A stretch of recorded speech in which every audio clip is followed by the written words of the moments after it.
เทียบค่ะใช่ก็เบอร์ของไว้ได้เราใช่กระเป๋าสองอันนี้ก็สองอันเลยใช่ค่ะหนูไม่ต้องเขียนเวลาใช่สวัสดีค่ะผู้ตรวจสอบไหมหนูก็เขียนอยู่นะเขียนเสร็จแล้วหนูก็พาไปเรียนต่องาน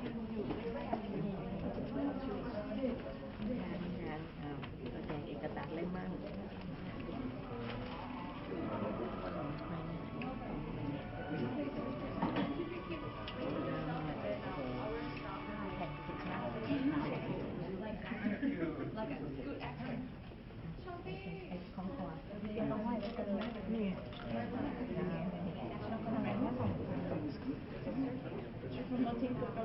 Yes, so we can go.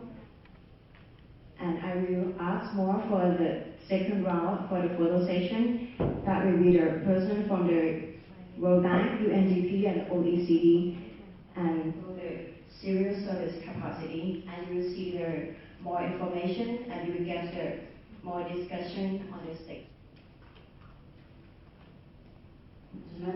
It is a great honor to welcome all of you to the ASEAN International Conference Assembly on the Promoting Good Governance in this conference.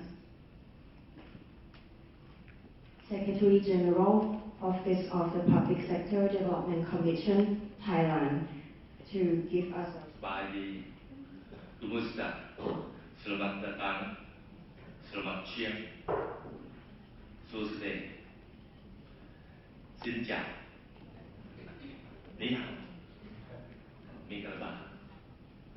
Good morning again, Excellencies, distinguished guests, ladies and gentlemen. Good morning. I am delighted to welcome you all, representing ASEAN member states, Dialogue, Counterpart, and other partner countries to Bangkok. I would like to thank you for your attendance at the 5th ASEAN Assembly on Promoting Good Governance. I would also like to thank the Asian Development Bank, or ADB, and Organization for Economic Cooperation and Development, or OECD, for their strong support in strengthening ties of the ASEAN governance network through this important event that brings together key public sector professionals from across the ASEAN region. My heartfelt thanks go to all of my colleagues, the Royal Thai government, and our partner in the ADB and OECD. I feel great, and again, thank you very much for being here and being part of this important meeting. I'm going to be very brief because I know we want to get to the core of our discussion on digital transformation in government and the public sector. Steady steps to build confidence that technology can transform the way government work. Let me assure all our distinguished participants gathered here that the ADB, my remarks today will cover two key areas. The first point I would like to raise up is why digital transformation in the forum to discuss, share experience, provide guidance, and drive strategy for strengthening of transform into the policies and practices of the ASEAN community. My organization enables new ideas, concepts, and methods with a view to enhance transparency, accountability, participatory, and effective government of digitizing government transactions services in order to continually improve the efficiency and productivity, low cost, and improve ease of public services. Important challenges is the need to improve our government efficiency. I'm sure this has been a main theme in the discussions today and the next 2 days. Next, the second area of my speech. I would like to briefly touch on the overall program of our 3-day conference.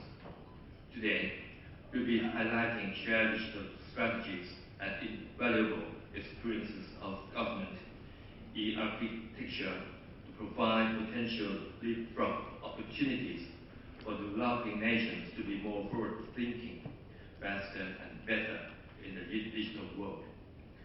This morning's session will support the partner effectively.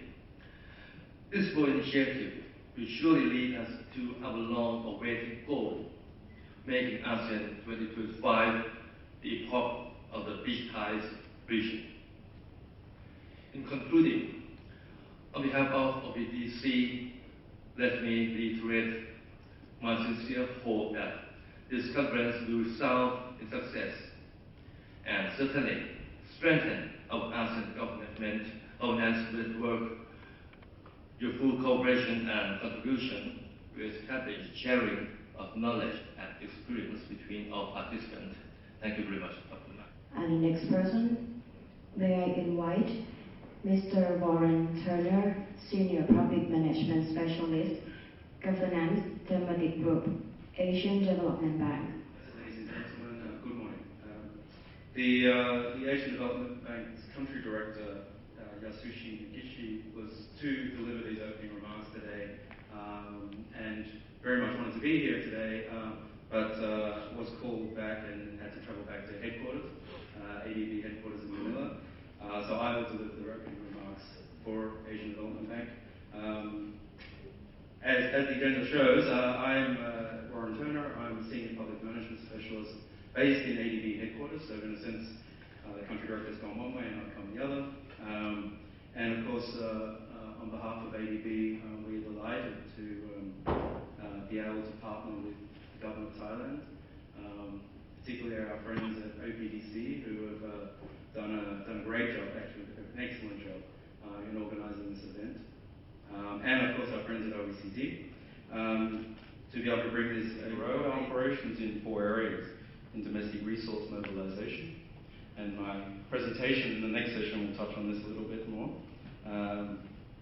Public expenditure and financial management, reform of state-owned enterprises, and decentralisation of local government. So they're the 4 areas where we're giving more attention to. Alongside these core PFM, public sector management areas, we're also looking at giving more attention to private sector development, public-private partnerships, information and communication technology, or ICT, very relevant to today, and anti-corruption efforts.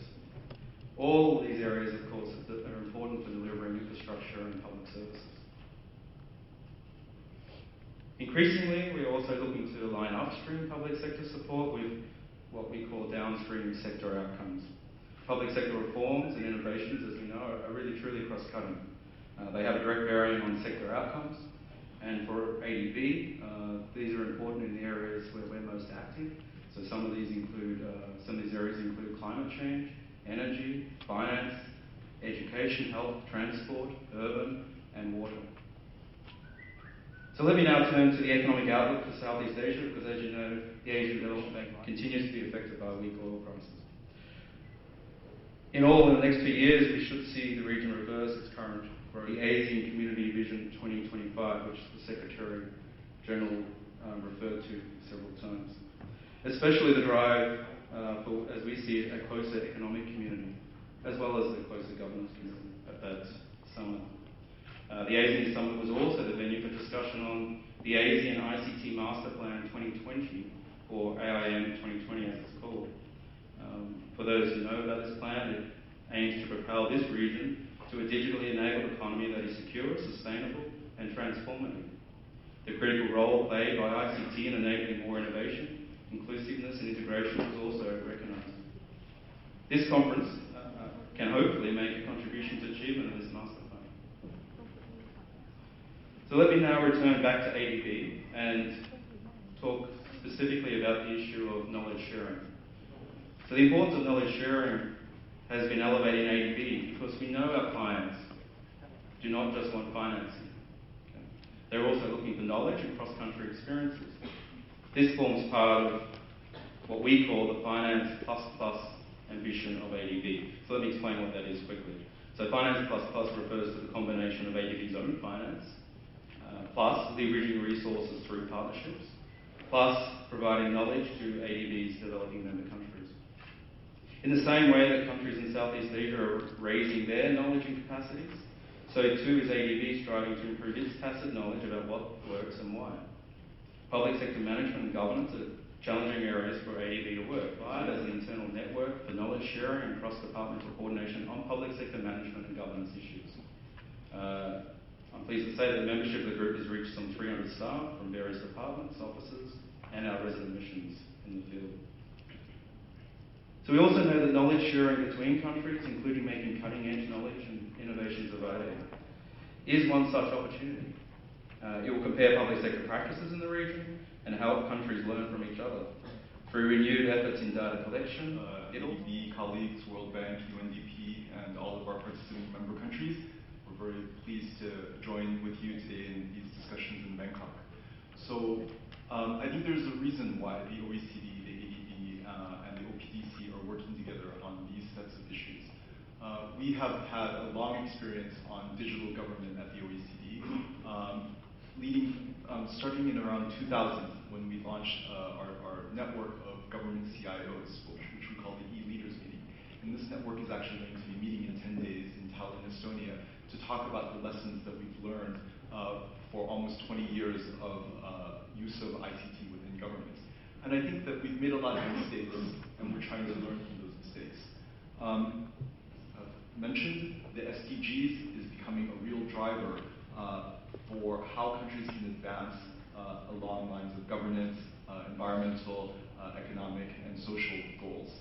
And so how do we take the use of technology, not just to respond to citizen needs, but also to work in more joined up fashion across government by sharing data, by sharing systems, and by sharing resources. And that ICT holds the key to that. Secondly, we also see that the increasing demands within our member countries are driving the use of ICT within government.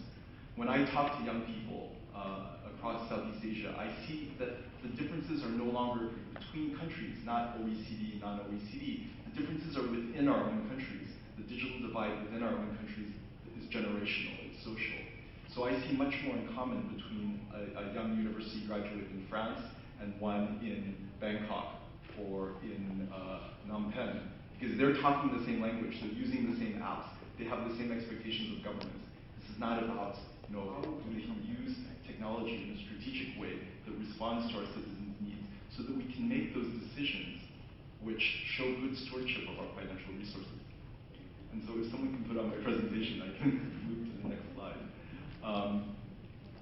So these are reasons why we're all talking today across countries about the use of ICT and digitization in our countries.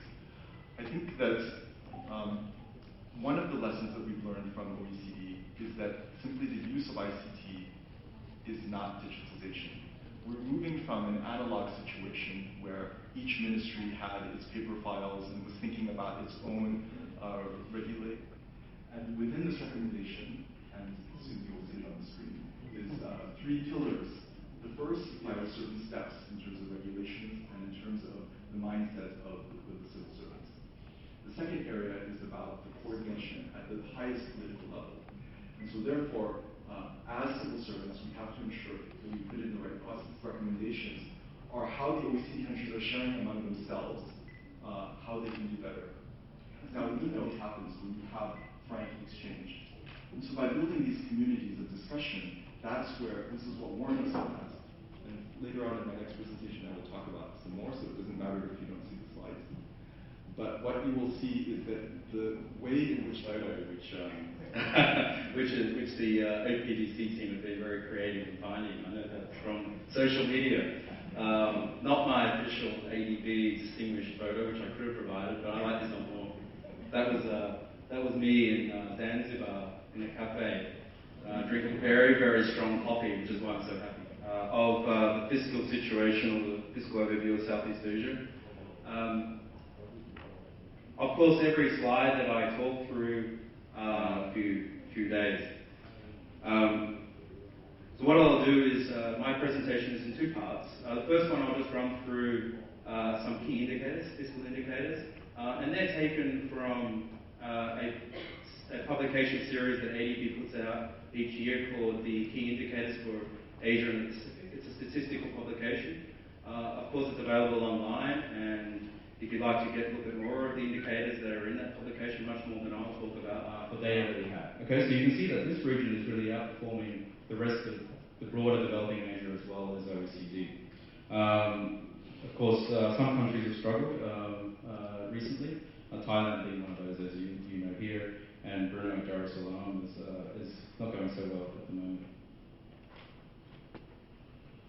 In terms of national accounts and government consumption, or what you might call the government activity and its contribution to the economy, here the story is that the government in this region contributes less to the economy than in OECD, and I guess that's to be expected. And when we look at some of the fiscal data, we'll see why in a moment. So OECD, Lyle and Myanmar, we have no data for on this. So when we're thinking about data collection and more data, these are areas, and I'll keep the countries on the slides that we couldn't get data for. Even in some cases, I mean. Fiscal balance, let's move to the fiscal side of things. We know most countries in this region are running a fiscal deficit, around about the same as the OECD in that country, running a deficit of less than 1%, much lower than the other countries. And I know the incoming government there is reconsidering that policy on its fiscal deficit, and looks at least and globally. But we're going to look at inclusive growth from a slightly different angle. And we agree very much with the fiscal challenge, and I think that not only is it a question of benchmarking ASEAN countries with levels of spending in the OECD, but it's also the decisions about where that spending should go and how it should be used. And that is something that is very important to include citizens as part of that discussion. So I'm going to look at three trends that we're seeing in civil service reform in the OECD. The drive for more openness, the use of digital tools, and also how civil services are responding. And this corresponds also with the three data sets that we're going to be discussing on Thursday and Friday, looking at levels of open government and open government policies in OECD countries, looking at what are their digital government policies and strategies, and also looking at what are the strategic human resource management reforms taking place in countries. So it's no accident that we're looking at three sets of areas, but it's also how they are interacting with one another in order to make governments more effective and also more open.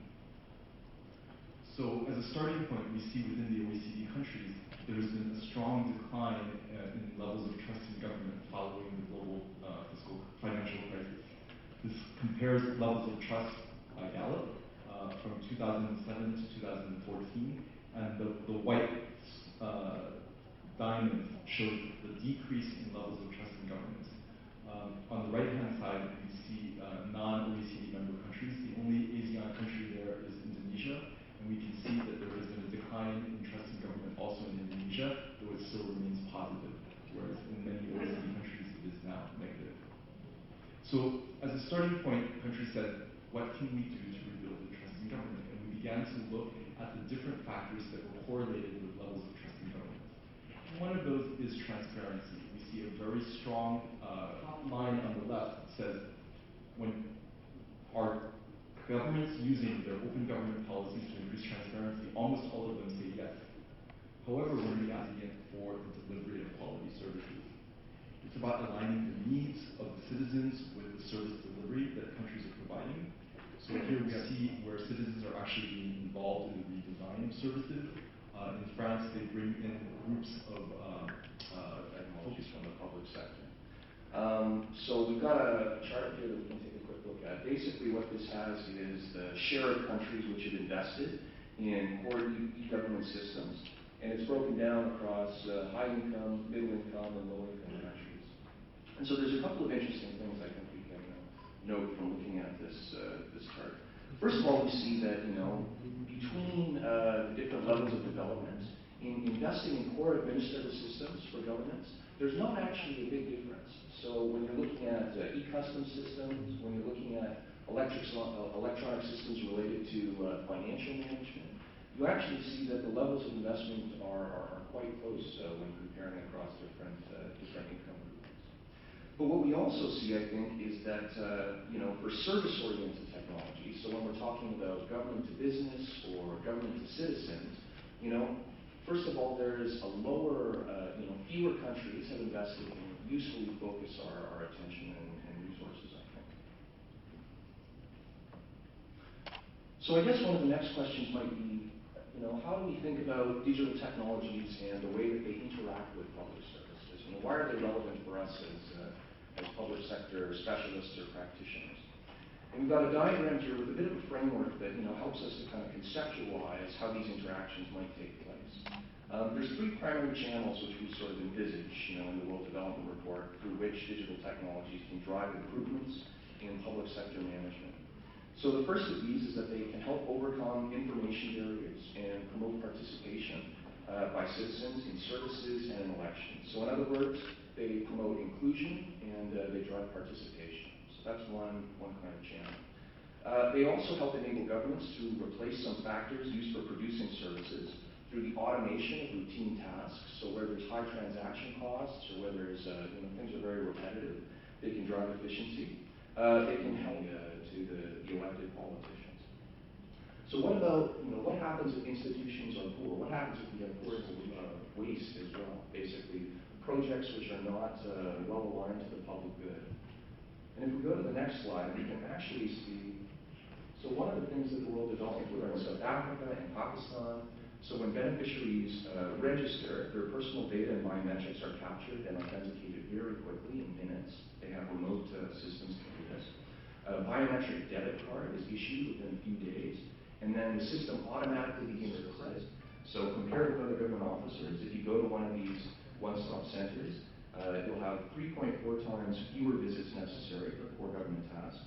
You'll spend 58 fewer minutes when you are doing visits. You have, on average, 23 days faster processing time for key government documents, and you have a 50% lower chance of being asked for a bribe.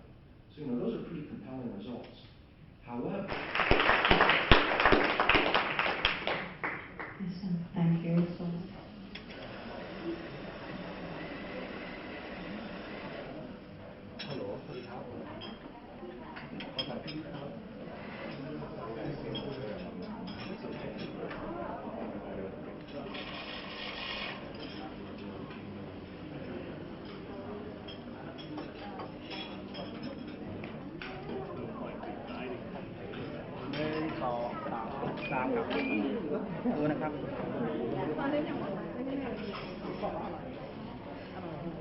Issues facing the country in Southeast Asia today. We are facing the fact that we have aging population in some countries, especially like Thailand, Singapore. At the same time, we have urbanizations. We also have the issues related to the migrations, security, and health crisis, especially with some of the disease that we have seen, which is contagious and can be spread out quite quickly. So the role of digital technology is very important when we try to reform our public sector so that we can become more responsive. We want to make sure we become very efficient, and then we still maintain integrity, the way we try to respond to the public needs. And I think this session has about two key questions, from the brochure, from the programs, that we try to address how individual countries, in this case we have Thailand and Malaysia, use comparative evidence when we try to initiate the public sector reforms. At the same time, we also would like to focus more on how we utilize the information and data information in the way that it will support and sustain the initiative in the public sector reforms. Because there are many countries, especially Thailand, that we have what we call believe me or trust me mentality. But if you would like to move to the next step, then we also need to have show me mentality. So information and data would be critical. So having said that, I would like to welcome the two speakers, and due to the time restrictions, because Deputy Prime Minister will be here, then we have about 20 minutes for each presentation. And I would like to invite Dr. Sak Seks Bunchot, the President and CEO of Electronic Government Agency in Thailand, which mainly provides e-government infrastructure services to the public sector and also to develop standard guidelines for e-government initiative for the Royal Thai government. So I would like to welcome Dr. Seks to preside over the comparative study as well as the use of information and data to sustain the public sector reforms.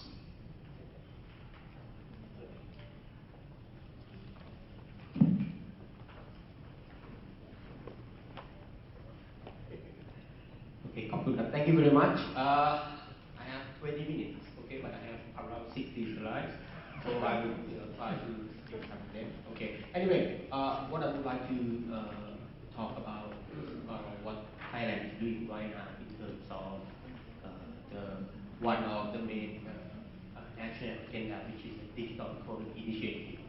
And first phase is the first about building foundation, digital foundation infrastructure.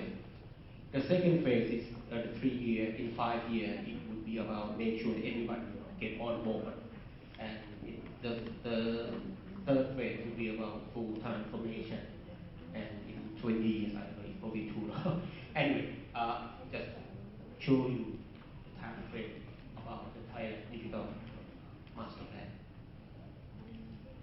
There are 6 strategies in this plan, okay?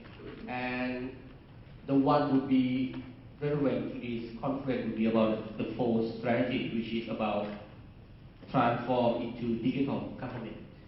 Okay, so basically, we need the government to be digital. So in order to do that, what do we have to do? Okay, what it says in that plan. For example, we want to open up more data from the government. We want to make platform where everyone can, build services from, these things. So how are you doing? So by means of digital government, we need open and connected government. So basically, we want to open up data from the government more. We want to make sure that they connected to each other, so that the citizen would benefit from this. As I said, we have a 3 year, which level it depends on your ratings. So some of them may be able to go to the 3rd level, which is the highest by evaluating their ratings. For example, in terms of data integration, of course you would like to go to the 3rd level where Thai citizens can get services from the government, from the kiosks, from the counter bank account. Okay, so there's going to be some change in the way the government do certain things the government do.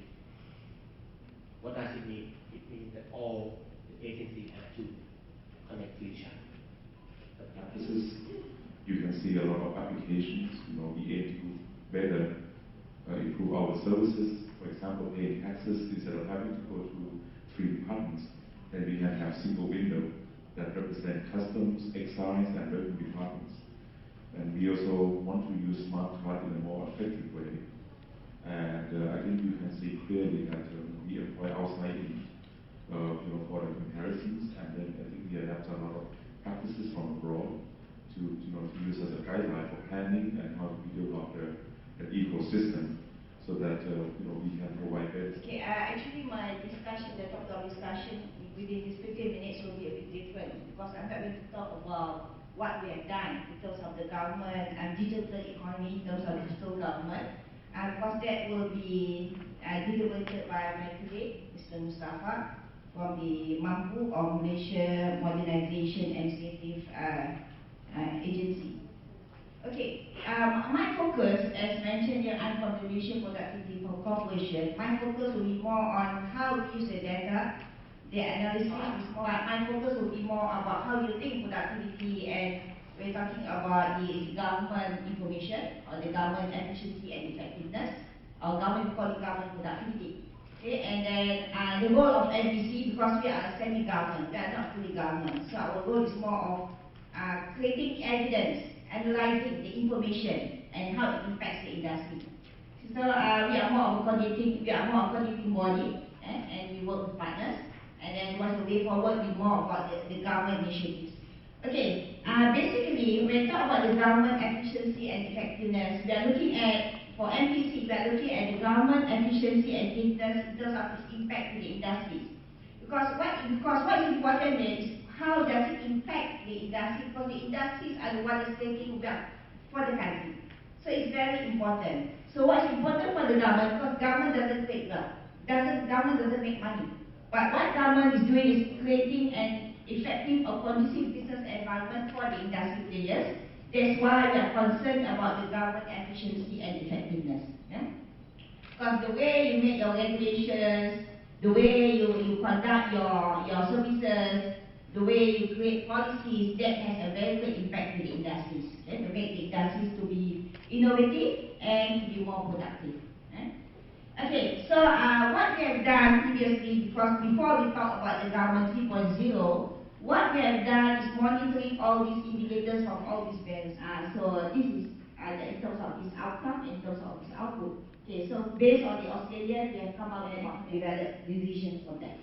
Okay, so those are many of the developed economies have done that. I guess you can check the OECD. So in fact, this can be done. M6 or what we call the industry classification. So you have you use international study, as a baseline, whether it's ease of doing business, global competitiveness report, global innovations report, and then you really mobilize public opinions, for changes and reforms.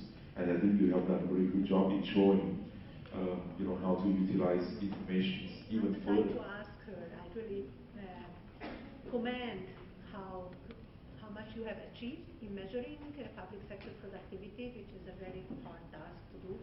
What do you see the biggest challenges to move forward? 1 2 3 ครับร้อยครับ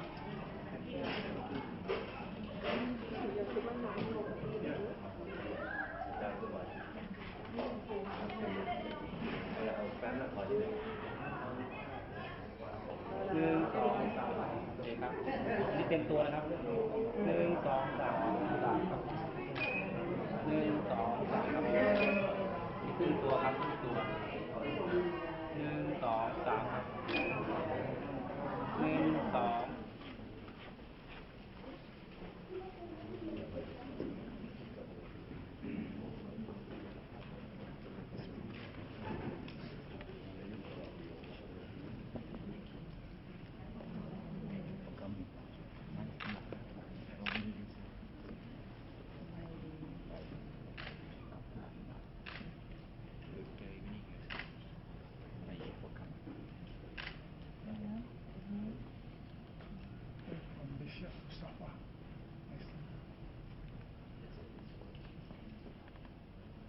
Distinguished guests, delegates, ladies and gentlemen, it is a great honor to welcome you all in the theme of Digital Transformation in Government and the Public Sector Development Commission. It is a great honor to welcome His Excellency Social on the topic of the next revolution and the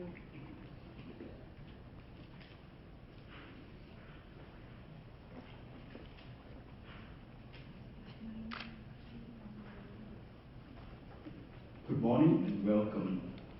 First, let me greet all of you in different languages.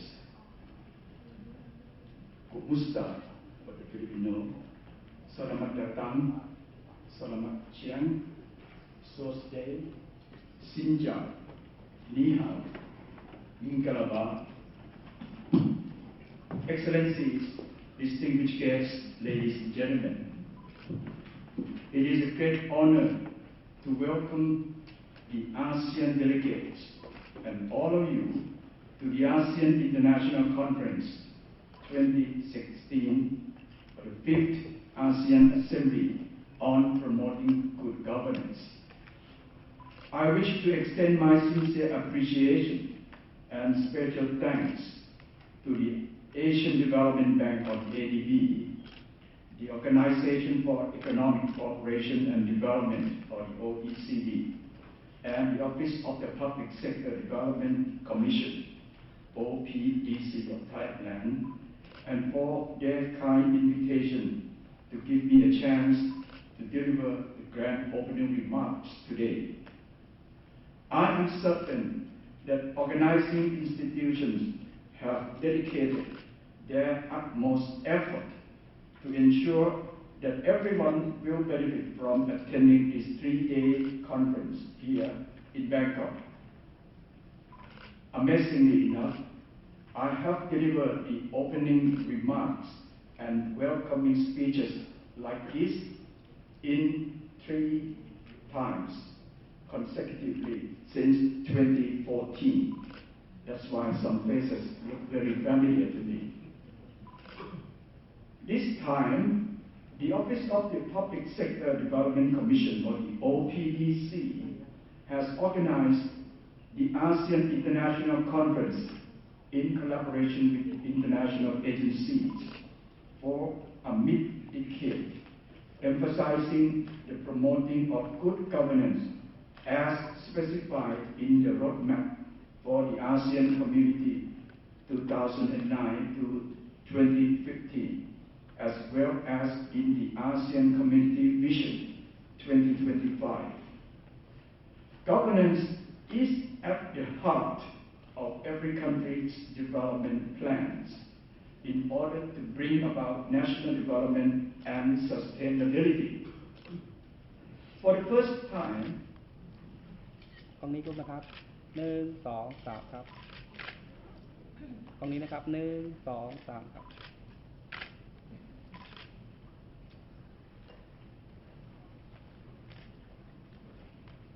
1 2 3 1 2 3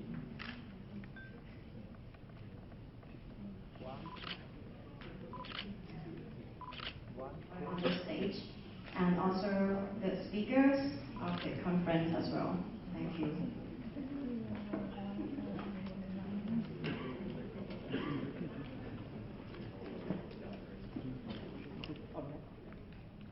ที่คอโอ้ไฟเข้ามันบังมัน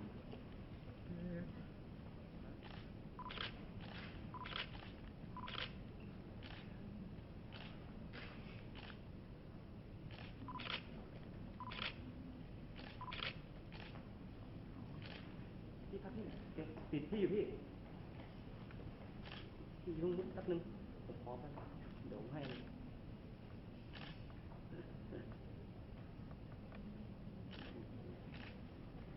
พี่เอาให้พี่เอาเลยตรงนี้นะครับความโปร่งใสการปฏิบัติหน้าที่ราชการผู้บริหารทั้งหมดแล้วเรื่องที่สองคือเรื่องความมั่นคงทางระบบด้านความมั่นคงก็เป็นเรื่องเกี่ยวกับการมีส่วนร่วมนะครับของภาคเซกเตอร์ด้านเกี่ยวกับ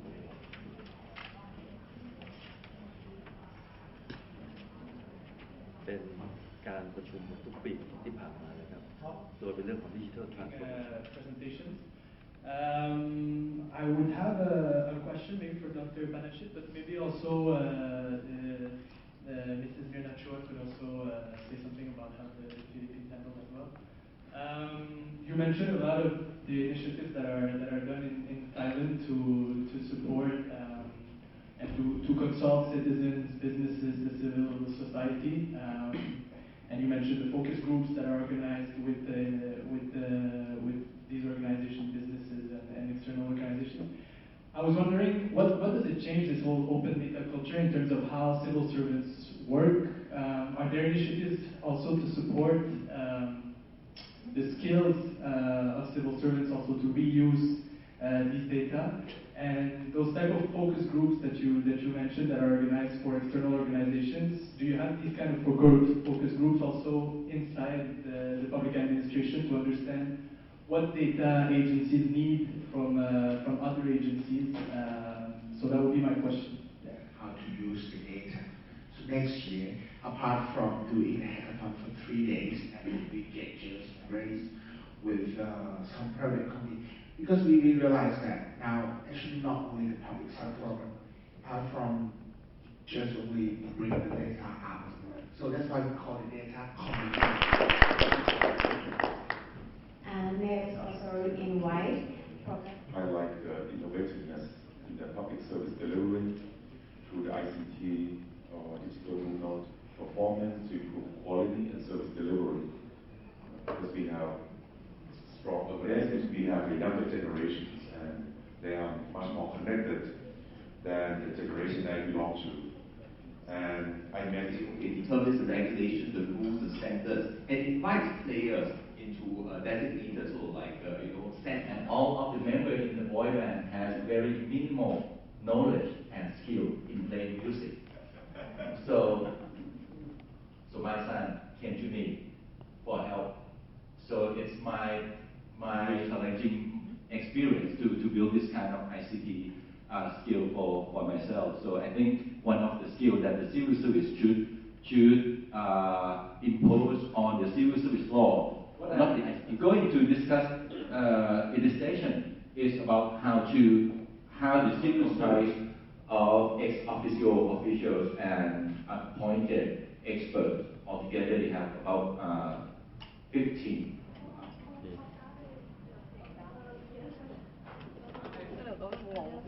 แป๊บเดียวเองนะหนูเพิ่งเปิดเองพี่เลยก็บอกว่า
About the business easing or doing business. So and we got the figures from 3 countries. So the first country is Indonesia, Thailand, and ASEAN, Southeast Asian Government at a Glance Initiative. Steering Committee with Southeast Asian Government at a Glance. Can we discuss on the questions? How can cooperative evidence help support public sector? Ms. Susanna Lonti and Ms. Rausa Sainal Abadi will lead by Mr. Ron Turner and Dr. Edwin Lau. Before the break, we will take a break between 10:30, close to, for half an hour to 11 o'clock. And between now and 11 o'clock, there will be 2 presentations from Indonesia. You can see through the themes, the road ahead of digital government, because definitely we want to make sure that the public sector is faster, easier, and cheaper. Expectations of the general public on the public sector has ever been higher. I think yesterday's sessions, we talked about the public trust in the government is having some Indonesia, and it's my honor to have Ms.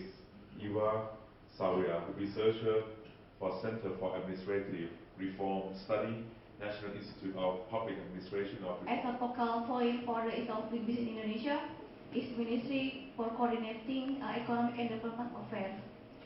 However, since we tips in administrative licensing issues, so we have really worked hard in improving our ease of doing business rank, because we realize that without sun in Southeast Asia, that's why our presidents at the end of the 2015 really have especially which become the frontiers for the ease of doing business, such as in Jakarta and Surabaya.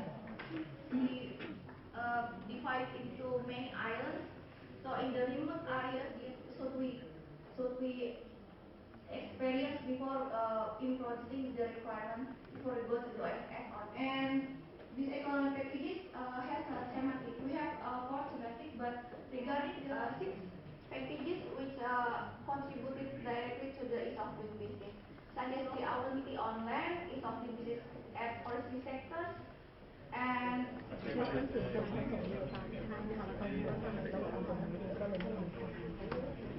objects. So in your life, throughout your lifespan, going to school, getting unemployment benefit, all this involves dealing with the government. Now the current situation in 700 laws, we have approximately over 100,000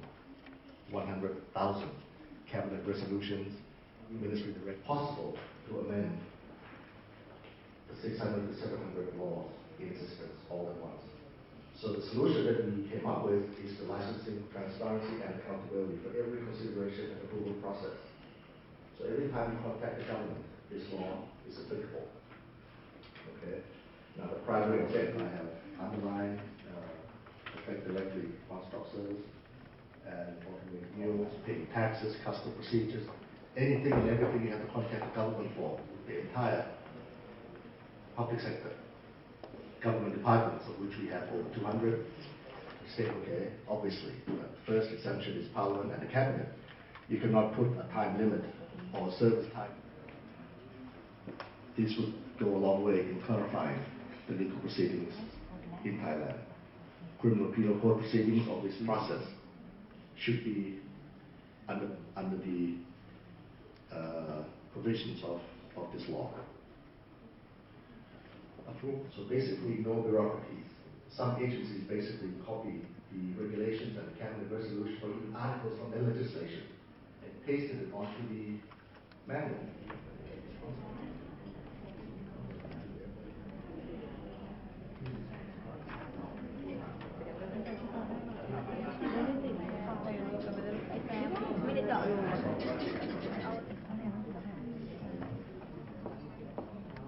Right documents and also the land registration. And we do also the land surveying, different from other countries. By other countries, some land is for the registration data, like the parcel owner, the ownership, the land location before.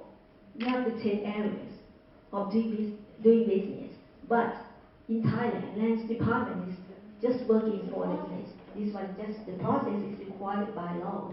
The second is the process duration of the time that the person takes. They measure this area just only for this year. For registration process and durations, this one, we have to go to the land office to get it registered properly. And in this year, what we have done, this one, we developed the website and also the mobile applications for the entrepreneurs and for the Thai citizens to search for the land parcels, like digital maps or the website. All of digital maps are on the computers, but not in Thailand. Everything is on paper. And you know that we have... approach that we use to reform the government, but at the same time we also look at visibility, like the Prime Minister said. So if you want to look at a one-stop service, and then there you can get the birth certificate, citizen ID, and proactive. We believe if the bank can open the branch in the shopping mall, so should public sector. And that's why, you know.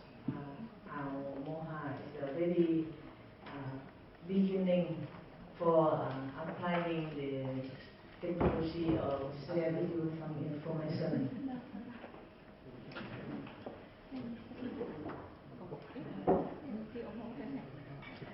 Okay, my presentation issue and challenge at the provincial level and also at the ministry through PIM system. And also the government at the macro level, which address to the public organization about civil service management. We also have one department who are responsible for this work. They were not able to meet the standard that they have set. That's all for maxes out. Okay, every manual maxes out on the service time. So it is our job now, the OPDC's job, working with every agency review the legal and regulatory framework every 5 years. Now, how do we ensure compliance? We are still working on it. Okay, we were hoping to rely on citizens' inputs, because there is no way for the OPDC as a central agency fairly and in accordance with the law.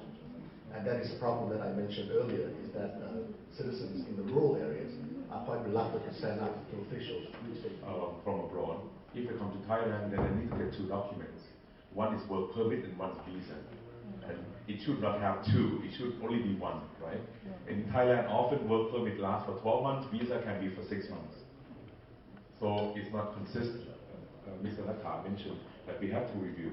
And I think that law provides mechanisms that we have to review. Okay, I think... Doing business ranking, I find that could you reflect the idea to the World Bank representative from the country representative or the regional representative criteria is not benefits to the size country of doing business, but it more benefit for the investors. Over the past several years on that changing methods, they have had lots of complaints from Thailand, the Philippines, Indonesia. Basically, countries that aren't doing so well, okay, continue to do business measures. Okay, they are promoting that through other tools that they. For you to do the workshops this afternoon and also for tomorrow. Okay, so having said that, I would like to. Steering committee meeting and workshops of the Southeast Asia Government Alliance Initiative. I hope you all had a very nice lunch and refreshed and ready. What we'll do to begin with is Edward and I will just provide a little bit of background. You all should have a copy of, so it looks like this very colourful document. Okay, so we'll have a presentation on that and we'll run through that. So what we're trying, we would like to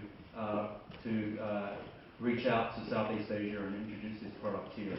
And what we thought we'd do is just go around the room. I know that we all kind of know each other now a little bit. We have a debut on the concept paper and how we can best take this initiative forward over the next, starting maybe from my left and work all the way across to the right. And if everyone could just, and we'll give you a bit of a background on the Galvanic Lens background. My name is Wanamat Noisawankai. I also go by. My name is Palakon from EGA, the Electronic Government Agency, Thailand. Good afternoon. My name is Wong. I'm from the public service. Hello, my name is Mustafa. Good afternoon, everyone. My name is Vileton Sunthon Saimongkun. I'm a Deputy Director General of the Department. Hello, good afternoon. I'm Jessica Roy from the Philippines.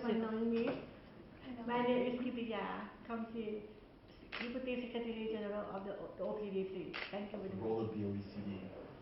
We've been talking a lot about the ease of doing business indicators, so you all understand the power of indicators. Is a country fact sheet. For each country, we are producing country fact sheets where we have to look at 3 key messages. It's a verification tool for us. So this is for journalists.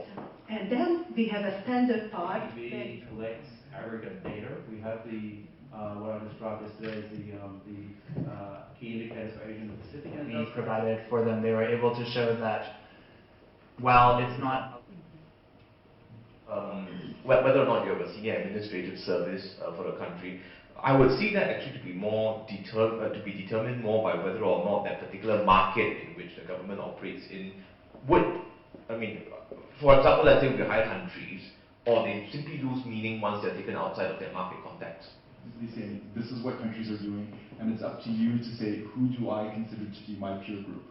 And in some cases, that can be defined regionally. In other cases, New Zealand said to us, well, if we were to have an independent fiscal institution, for us, that would be a failure. Because that would mean that there's no longer trust in the estimates. Government principles. When we have these principles. Let me say that it's a collaborative effort, okay? and we need a lot of support from various government. We are not involved in policies, and we don't have anything advice and advice for the Office of National Sector, and we also get advice from the National Statistic Office of UK sector. So similarly, it can be done for the public sector using the, I would say, similar methodology. Talking about government at a glance and productivity together. Why do we mention this?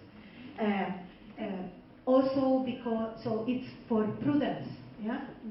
So it's more like a group effect, peer pressure when you have these data and your country is not there. And we've informed that is kind of readily available and doable. Now the second issue is the citizens relief, for whom it is possible, that learning from each other and from the OECD could be very important.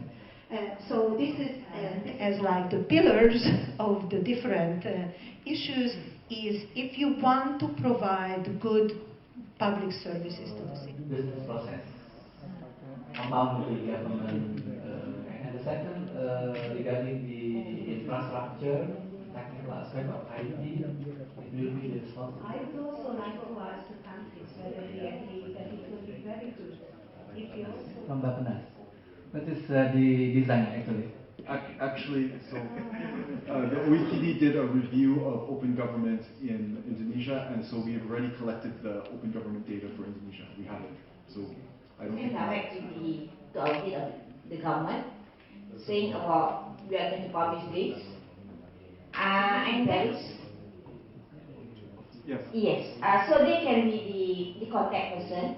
We can provide the... Obviously, all these surveys are not always of the same length, so some surveys are longer than others. Some surveys are above 100 questions, others are one more single coordinator that would be our main point of contact and who would organize and ensure that the other responders, if there were more than one.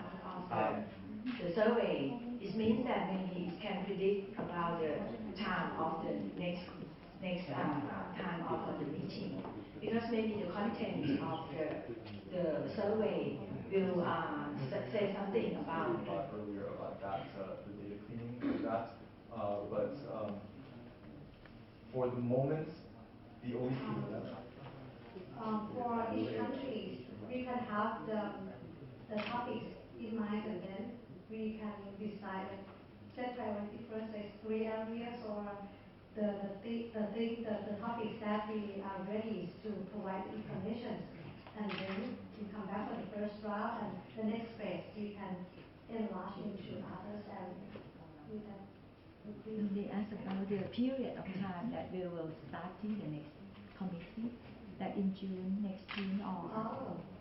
For analysis, June is like this depends on when we receive the data, as we discussed earlier, for the next round, June should be plenty of time. And before you go back to relax before our dinner, so please return the satisfaction surveys for today's conference that you get, and also the activities form that we asked that what you want to do after the conference tomorrow. So please return to form at the reception desk before you go back to your room or relax before our dinner. And our dinner tonight will be at the pool bar, so just in front of you. If you see now, you see the pool.